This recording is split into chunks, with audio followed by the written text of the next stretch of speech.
Blessed afternoon sa tanan. For today's vlog, kung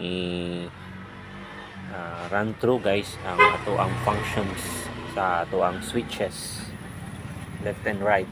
Yan, domino. And kana siya.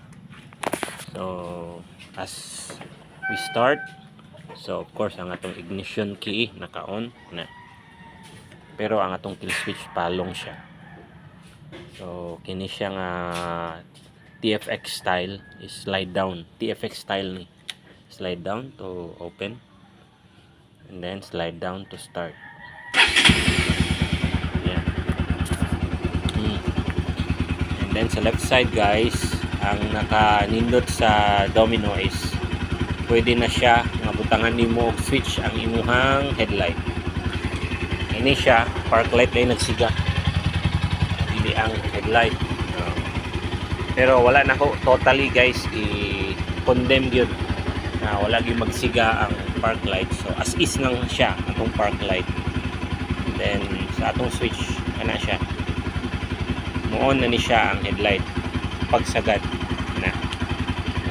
On na siya. Okay, off, on. Dayon high and low. Muna yung high and low na to. And then natay hazard. So ang usa sa akong giganahan ani pag-install sa domino switch, wala extra wire. Careful lang ta sa wiring code sa router. O kini i-observe lang nato. Wala ko nahimong problema, wala excess nga wire.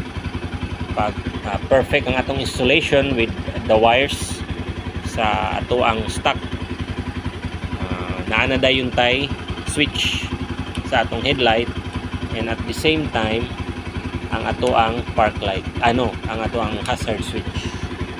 Then kini domino na ka high and low domino na to. So i-install na ko ni last January, and until now wala ko nahimong issue. Naulanan ang motor, nabasa, but the functions are still intact with no issues.